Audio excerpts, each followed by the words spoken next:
Hello and welcome to another episode of the Organic Adventure Show. I am your host, Cy Rodriguez, and today I wanted to share with you on the subject of gluten intolerance or celiac disease and give an answer that's better than gluten-free. So, if you are familiar with celiac disease or gluten intolerance, then you know that people who have this issue can't eat anything with gluten in it, or they suffer from symptoms like stomach discomfort, vomiting, diarrhea, bloating, low attention span, and fatigue.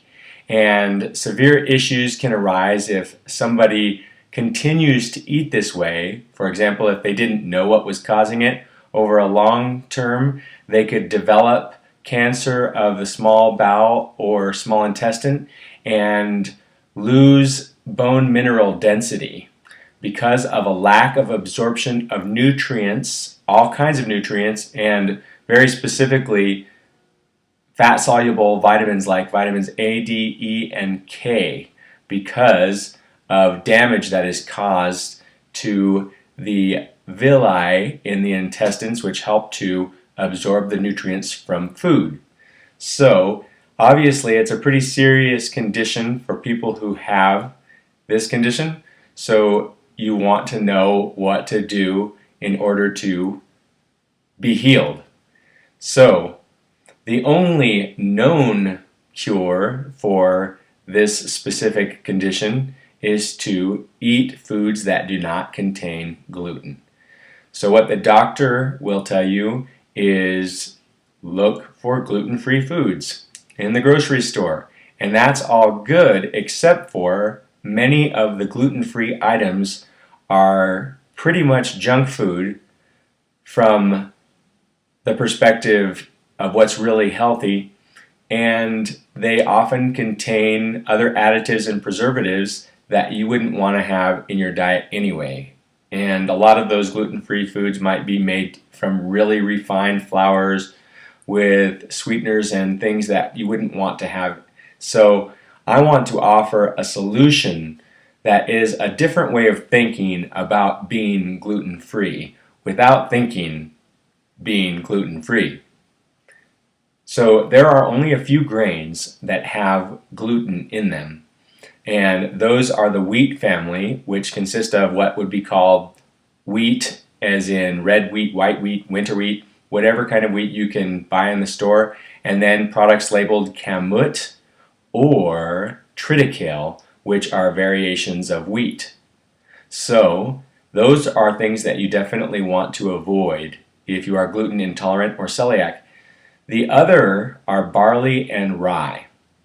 Now, oats are something that you can eat if you look for the gluten-free variety, and I've put a couple of links at the bottom of the article associated with this video that tell you some sites you can purchase gluten-free organic oats from.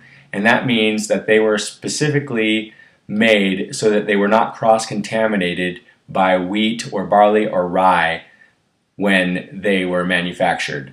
So oats don't naturally have any gluten in them. So you can eat them if you are gluten intolerant as long as you are careful about the source that you get them from. Knowing this, these things, rye, barley, and wheat, and the kamut and triticale, part of the wheat families, are the only things that you really need to avoid. The only issue that arises with this is you need to make sure that you're reading the labels of the foods that you buy. That is number one, because a lot of the foods that you buy in the store, even if it says it's just this, it may have different variations of the wheat family as additives in the product that you're buying. And of course, many pastas are made from wheat, unless you buy rice pasta or some other grain variation. So you'll want to read all the labels and just make sure that there is nothing coming from those grains that we mentioned. The other thing that is the most important thing just for optimal health is to eat a whole foods diet. This means that for the most part, it doesn't mean there's never an exception, you just eat whole foods. That means you can eat all of the fruits and vegetables that you want, especially raw fruits and vegetables, and plenty of cooked fruits and plenty of cooked vegetables, not cooked fruits as well.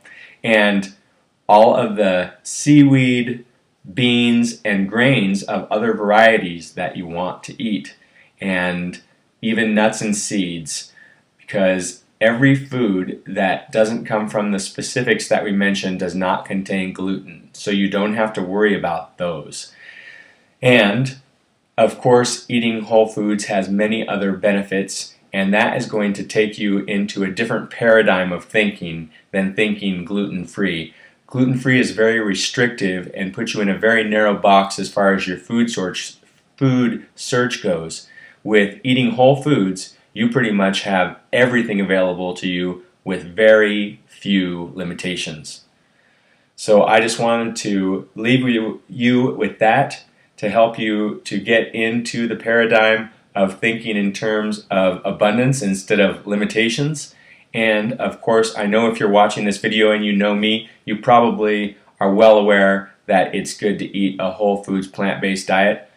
But I want to thank you anyway for watching, and tell your friends if you like this video and you think it was helpful so that they can sign up for our emails and get this kind of quality information to their inbox as well.